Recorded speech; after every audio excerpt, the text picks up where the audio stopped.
నిరాశ. జనం ఎప్పుడు ఎత్తుతారో ఎప్పుడు దించుతారో అది దైవ సంకల్పం. ఇది ప్రజలతో ఎన్నికైన వ్యక్తి గురించి. తనకు తానే సొంతంగా ఎన్నుకున్న వ్యక్తి ఎలా ఉంటాడంటే, ఇక నాకు కావలసినవి ఎలా ఉంటాయంటే, దానికి ఒక సామెత చెప్తానండి. ఒక వ్యక్తి చేపలు పట్టడానికి వెళ్ళాడు. వెళ్తుంటే అతని వెంట ఇంకొక వ్యక్తి నేను కూడా తోడుకొస్తానన్నాడు. ఆ వ్యక్తి గాలం వేసి చేపలు పడుతున్నారు. సొంతగా తనంతా నేను సేవకుని చెప్పుకునే వ్యక్తి గురించి మాట్లాడుతున్నానండి. ఈ ఒక ఉపమానం చెప్తున్నాను.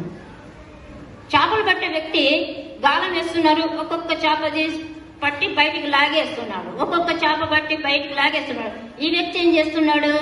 ఆ గడ్డ మీద పడ్డ చేపను తీసుకుని తన సంచిలో బుట్టల్లో వేసుకొని చేపను పదే పదే చేపను చూస్తుంటాడు. కానీ ఇతనికి లోపటి నుంచి పట్టేది రాదు.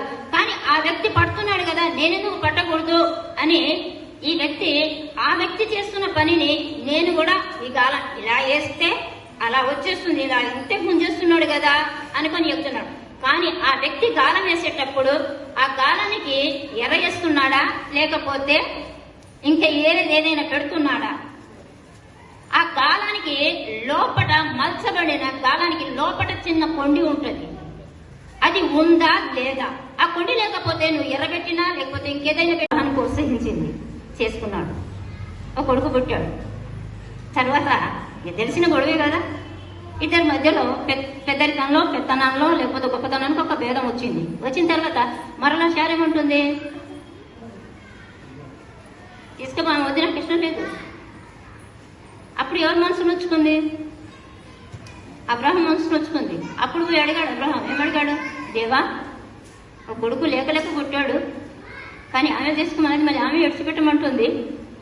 నా పరిస్థితి ముందు చూస్తుండే వెనక చూస్తే పోయి ఇప్పుడు నేనేం చేయాలంటే దేవుడు ఒక్క మాటలో పక్కన పెట్టేశాడు. ఏమని చెప్తాడు? నేను చేసుకోమని నీకు చెప్పానా? చెప్పలేదు. ఎవరు చేసుకోమంటే చేసుకున్నావు? శార చేసుకోమంటే చేసుకున్నావు. మరి ఇప్పుడు ఎవరు ఇడిచిపెట్టమంటున్నారు? శారే ఇడిచిపెట్టావు. ఆనాడు ఆమె మాట విన్నావు కదా, ఈనాడు కూడా ఆమె మాటే విను. ఆమె చెప్తే అదే చెయ్యి. ఏం చేశాడు అబ్రహాము? అలాగే ఈ వ్యక్తి తన సొంత మనసు నమ్ముకున్నాడు. నేను సేవకుడిని 10 మందిలో పేరు పెంచుకున్నాడు. గొప్పతనానికో పేరుకో పోయాడు. తన మనసు మళ్ళీ కొంచెం నిరుత్సాహపడేసరికి బైబిల్ పక్కకు పెట్టేసి మళ్ళీ లోకవార్తకి వెళ్ళిపోయారు. అని ఆఖరికి ఉంటారు చూడండి, ఆఖరికి ఉంటారు ఒకరు. ఎవరు? ప్రభు పిలుపునందుకొని వచ్చిన వ్యక్తి, ప్రభు పరిచర్యలో ప్రాణం పెట్టడానికి కూడా వెనకాడని వ్యక్తి, ప్రభు పరిచర్యలో ఎన్ని సమస్యలైనా ఎదుర్కొంటాడు, ఎన్ని కష్టాలైనా ఎదుర్కొంటాడు, ఎన్ని నిందలైనా మోస్తాడు, ఎన్ని దినాలు ఆకలి 10వ వచనం దాకా మీరు చదువుకోండి. అలాగే ఇది చెడ్డ కాపరి గురించి అండి. రెండవ మాట యోహాను సువార్త 10వ అధ్యాయము 12, 13 వచనాలు. యోహాను సువార్త 10వ అధ్యాయం 12, 13 వచనాలు. మూడో మాట యెషయా గ్రంథం 56వ అధ్యాయం 11వ వచనం. యెరెమీయా గ్రంథం 50వ అధ్యాయం 16వ వచనం. ఇవి చెడ్డ కాపరికి ఉన్న లక్షణాలని, వారిని దేవుడు ఎంత గద్దిస్తాడో, వారి విషయంలో దేవుడు ఎంత బాధపడతాడో ఆ అధ్యాయాలని చదివితే అందులో ఏదైనా కొంచెం ఆ కోణము నాలో ఉందని మనస్సాక్షి ఒప్పిస్తే నేను ఈ దారిలో ఉండను ప్రభు అని నువ్వు పశ్చాత్తాపడి దేవుని పాదాలు పట్టుకో. దేవుడు తన ద్వారాన్ని తెరుస్తాడు, ఇంకొక ద్వారం చూపిస్తాడు. ఇంకొక మాట చూడండి, మంచి కాపరి. ఇంకొక మాట చూడండి, మంచి కాపరి. మంచి కాపరికి బహుమానాలు చాలా ఉన్నాయి. దేవుని చేత మెప్పు ఉంది, దేవుని ఆశీర్వాదాలు ఉన్నాయి, దేవుని సంఘంలో ఆశీర్వాదం ఉంది. ఎక్కడ పోయినా ప్రేమింపబడతాడు. అనేకుల చేత తనకొక మంచి పేరు కలిగి ఉండటం. కొరింథీయులకు రాసిన మొదటి పత్రిక 4వ అధ్యాయం 15వ వచనం. అపోస్తలుల కార్యం 20వ అధ్యాయం 18వ వచనం. మొదటి కొరింథీ పత్రిక 4వ అధ్యాయం 3వ వచనం నుంచి 7వ వచనం దాకా. ఇవి మంచి కాపరికి ఉండవలసిన లక్షణాలు. కాపరి విషయంలో దేవుడిచ్చే ఆశీర్వాదం. చెడ్డ కాపరులు, చెడ్డవారి గురించి చాలా తక్కువ మాట్లాడాలి, మంచివారి గురించి చాలా ఎక్కువ మాట్లాడాలి. ఎందుకంటే ఉదయం లేవగానే మనకు కష్టపెట్టే వారి గురించో, లేక మనల్ని ఏదో నష్టపరిచిన వారి గురించో, లేక మన పరిచర్యకు ఆటంకపరిచే వారి గురించో పదే పదే జ్ఞాపకం చేసుకునే దానికంటే నిన్ను పిలిచిన దేవుడు నమ్మదగిన దేవుడు, నీ ప్రతి అవసరతలు తీర్చి నీ తల ఎత్తుకుని నడిచేటట్టు ఆశీర్వదించే దేవుడు నీ విషయంలో అజాగ్రత్త గాని ఏ కార్యం గాని చేయకుండా ఆగడనే నమ్మకంతో దేవుని జ్ఞాపకం చేసుకోండి. ప్రభువా, ఒకవైపు ద్వారం మూయబడింది, ఇంకొక ద్వారం నా ముందు తెరవబడాలి. ఒకవైపు నాకు సమస్య, ఇంకొక వైపు నాకు నీ సన్నిధి అనుభవించాలనే ఆశ ఉంది ప్రభువా. నీ సన్నిధులనైనా నీ ఆత్మతో అభిషేకించి నీ కృపా ఘనిక్రమల చేత మమ్మల్ని నడిపించి మహిమ ఘనత ప్రభావములు నీ ఆత్మచేత నీ బిడ్డలను నింపి నడిపించి పొందమని నా రక్షకుని ప్రియ కుమారుడైన యేసుక్రీస్తు ప్రభువారి పేట ప్రార్థించి అడుగుచున్నాం తండ్రి. ఆ సన్నిధికి వెళ్ళిన ఒక 8-9 నెలల తర్వాత నేను చిన్న ట్రైనింగ్ తీసుకున్నాను. ఏం ట్రైనింగ్? Bible training. ఆ బైబిల్ ట్రైనింగ్ లో నాకు ఒక మాట, ఒక వాక్యం, ఆ రోజు ఒక ఉపదేశం ఇచ్చారు. ఆ వాక్యం ఎప్పుడంటే 22వ తారీఖు 5వ నెల 1994 సంవత్సరం. మీరు కూడా ఈ యొక్క జీవగ్రంథాన్ని చేత పట్టుకొని వాక్య పరిచర్యకి వెళ్ళాలనుకున్నప్పుడు ఎక్కడో ఒక దగ్గర మీ జీవితం ఒక దైవజనం ద్వారా ప్రారంభింపబడి ఉంటుంది. ఇల్లు కడతాం, దానికి పునాది గట్టిగా ఉంటేనే ఆ ఇంటిని వాన వచ్చినా గాలి వచ్చినా లేక దానిపై ఇంకొక అంతస్తు కట్టుకోవడానికి కూడా అవకాశాలు ఉంటాయి. మొట్టమొదట మనం నేర్చుకున్న మాటలు ఆఖరి మన అంతం వరకు మనకు జ్ఞాపకం ఉంటేనే మనం ప్రభుతో సాగగలుగుతాం. ఇప్పుడు జరుగుతున్న ఈ పరిచర్య భారాన్ని బట్టి, లోకంలో జరుగుతున్న కనబడుచున్న ఇబ్బందులను బట్టి అవతలి వారికి ఎంత శ్రమ ఉంటుందో దైవ సేవకులకు అంతకంటే రెండంతలుగా ఉంటుందని వాక్యమే సెలవిస్తుంది. విశ్వాసులకు కేవలము నిందలు మాత్రం ఉంటాయి, కానీ సేవకు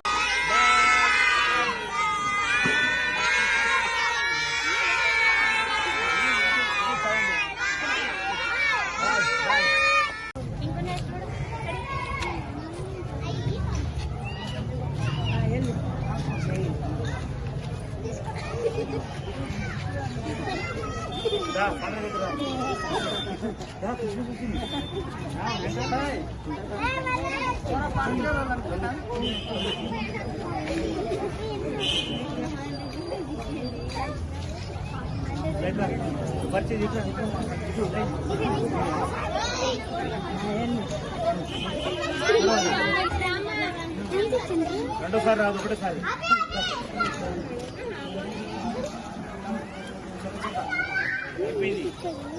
బంపర్ ఆఫర్.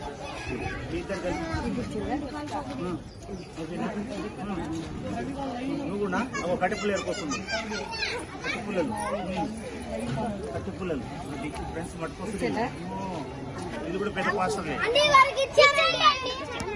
ఇచ్చిన కొద్దు రావచ్చు.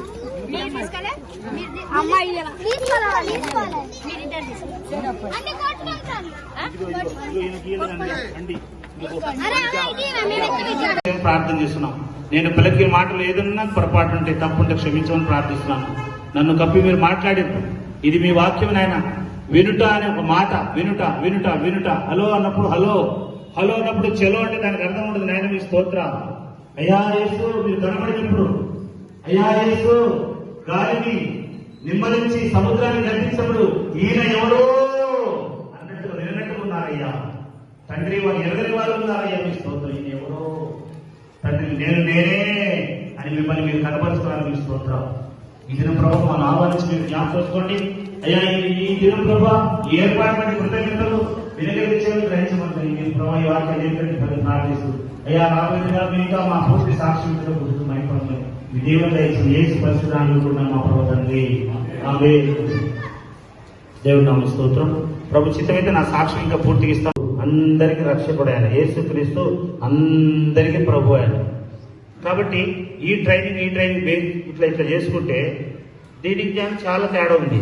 అదేమో మానవ డైరెక్షన్, మానవ ఆలోచన, మానవ ట్రైనింగ్. అది ఎంతో హుకుంకి తామిల్ అంటారు దాన్ని. హుకుంకి తామిల్ అంటే జిత్తా హుకుం ఉత్తా కాం. ఓవర్ యాక్షన్ చేస్తే రియాక్షన్ అవుతుంది.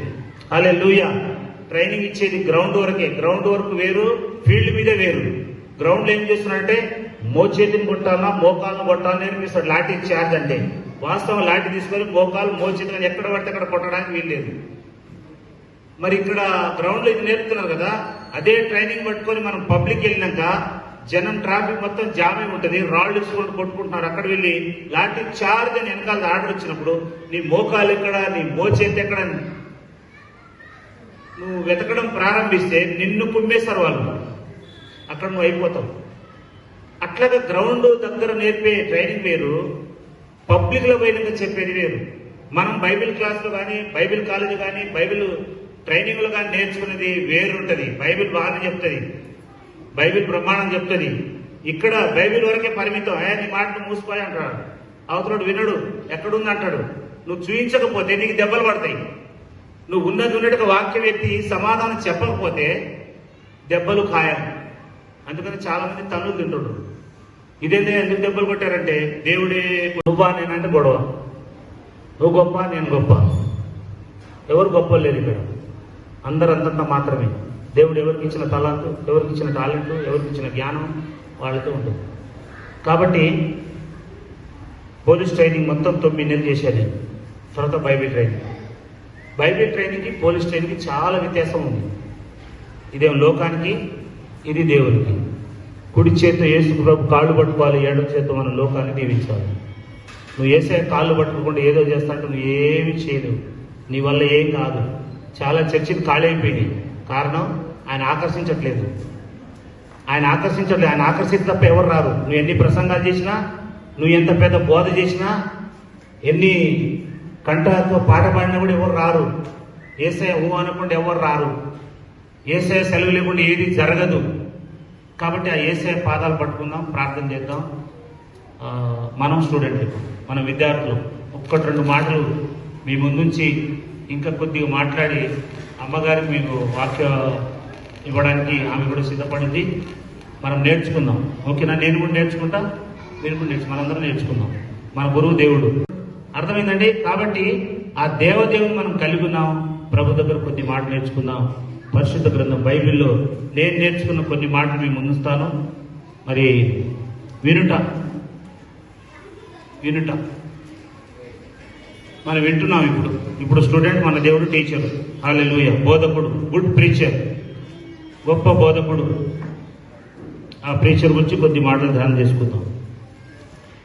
కొద్ది మాటలు మీ ముందుస్తాను. పరిశుద్ధ గ్రంథం బైబిల్లో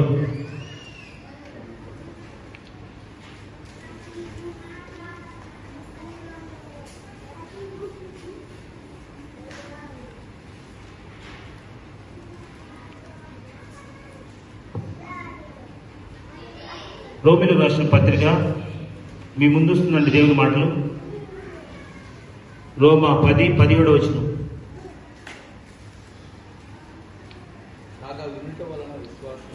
కాగా వినుట వలన విశ్వాసము కలుగును, వినుట క్రీస్తును గూర్చిన మాట వలన కలుగును. చాలండి. వినుట వలన విశ్వాసం. నువ్వు వింటున్నావు అంటేనే విశ్వాసం, వినకపోతే విశ్వాసం లేదు. నేను వినను అంటే కుదరదు. ముక్కు ఒకటే ఇచ్చాడు దేవుడు, కానీ చెవులు మాత్రం 2 ఇచ్చాడు. Praise the lord. ఇది కపట ప్రేమ అని చెప్పి నీకు అర్థమైపోద్ది, ఈజీగా అర్థమైంది. పోలీసు వాళ్ళట దొంగలను ఈజీ గుర్తుపడతారు వాసన బట్టి గుర్తుపట్టయిందని నాకు అర్థం కాదు కొత్తలా. తర్వాత ఆటోమేటిక్గా వీళ్ళు దొంగ దొర వీడు మంచివాడు చెట్టు అప్పుడే తెలిసిపోద్ది. అర్థమైందండి? సవినయంగా, యథార్థంగా, కపటం లేకుండా, తప్పు చేయకుండా ఉంటే వాడు ఈజీగా వచ్చేస్తాడు పోలీస్ స్టేషన్లో. నువ్వు దైవ సేవకుడివి, పోలీస్ స్టేషన్కి వెళ్ళి పోలీసు వాళ్ళు సువార్త చెప్పు. కొత్తగా ఎస్ఐ వచ్చాడు, వెళ్ళి సార్ నమస్కారం సార్ అను. ఎవరండి అంటాడు, నేను పాస్టర్ అన్నట్టు. ఏం కావాలని అంటారు. మీ గురించి చింత సార్ అని చెప్పండి. నా గురించి చింత అంటారా? నాకు 2 స్టార్లు ఉన్నాయి, ఐఎమ్ గవర్నమెంట్ అని అంటాడు. లేదు సార్, మీరు గవర్నమెంటే, మీరు అధికారే, మిమ్మల్ని గౌరవిస్తున్నా, ప్రేమిస్తున్నా. అయితే మీ గురించే చింత. ఏంటి చింత? సార్ మీరు మంచి అధికారి విన్నా, నేను మీరు కొత్తగా వచ్చారని విన్నానండి, నాకే కేసులు లేవండి, పోలీస్ స్టేషన్ నాకు ఏం పని లేదండి, కానీ నేను పోలీస్ స్టేషన్ వెళ్ళి మీ గురించి ప్రార్థన చేయాలి సార్, ఒప్పుకుంటారా? సార్ మీరు క్లాసులో చదువుకున్నారు కదా, స్టూడెంట్ చదువుకున్నారు కదా, క్రిస్టియన్లు ఉన్నారు, ముస్లిం ఉన్నారు, హిందువులు అందరూ ఉన్నారు కదా, హాస్టల్ చదువుకున్నప్పుడు ఉద్యోగం ట్రైనింగ్లు కూడా అందరూ సార్, చర్చ్ ఉంటుంది, మందిరం ఉంటుంది, ఉంటాయి కదా సార్, మసీదు ఉంటుంది. మరి అక్కడి నుంచి వచ్చారు కదా సార్, ఇక్కడ ఈ ప్రజల మధ్యన కూడా 3 భాగాలు ఉన్నాయి సార్. అర్థమైందండి? మళ్ళీ గవర్నమెంట్ దగ్గర ఎమ్మెల్యే ఎంపీ దగ్గరికి వెళ్ళు, నమస్కారం అండి ఎంపీ గారు, నమస్కారం. ఎవరు? అర్థమైందండి? ఇంకేమైనా సాక్ష్యం వస్తే, డౌట్ వస్తే నాకు చెప్పండి. ఛార్జ్ మీది, పని నాది చూపించడం. హల్లెలూయా. అర్థమైందండి? 2 లీటర్ల బాటిల్ పెట్రోల్ తీసుకొచ్చి పంపింది ఒక ఆమె. పాస్టర్ గారికి ఇవ్వండి పెట్రోల్. సత్యం అంటారా మరి అసత్యమా? నేనంటే పెట్రోల్ అడగాలి. అయ్యా నా సమర్పణ, నేను దేవుని సేవ కొరకు మీకు బండిలో పెట్రోల్ పోయాలని దేవుడు మాట్లాడాడు. ఎప్పుడో దాదాపు 28 సంవత్సరం చూస్తున్నా ఈ సేవ పరిచయం నేను సహాయం. దేవుని దయ, మనుషుల దయ ఉండాలి మీ మీద. దేవుని దయ ఫస్ట్ గాడ్ గ్రేస్, దేవుని కృప, తర్వాత మనుషుల దయ కూడా ఉండాలి. మీ ముఖం చూడని చలించిపోవాలి, కరిగిపోవాలి, దయ పుట్టాలి మీ దయ. దైవజనులు వచ్చారండి, సార్ వాటర్ తీసుకుంటారా, సార్ టీ తీసుకుంటారా, మేడం గారు ఏం తీసుకుంటారు, వెంటనే వచ్చేస్తుందమ్మా నోట్ల. ఎంత పెద్ద అధికారి, ఎంత పెద్ద కఠినుడైనా, రాతి గుండెనైనా మాంసం గుండె చేసి దేవుడు ఆయన మార అనుభవాన్ని మధురంగా చేయగల సమర్థుడు ఆయన. నీ దేవుడు నిన్ను నడిపించేవాడు. అందుకని నువ్వు తగ్గడానికి వీలలేదు. నేనేమంటా, సేవకుడు తలెత్తుకొని సేవ చేయాలి, తల దించుకొని కాదు. ఎక్కడికి వెళ్ళిన సేవకుడు పైమెట్టే, కింద కాదు. సేవకుడే. నిన్ను హెచ్చించుకోకు, మళ్ళీ దేవుడు నిన్ను హెచ్చిస్తాడు. నువ్వు దేవుడి దగ్గర తగ్గించుకోవాలి. నువ్వు దేవుడు చాలా విషయాలు వినాలి. 100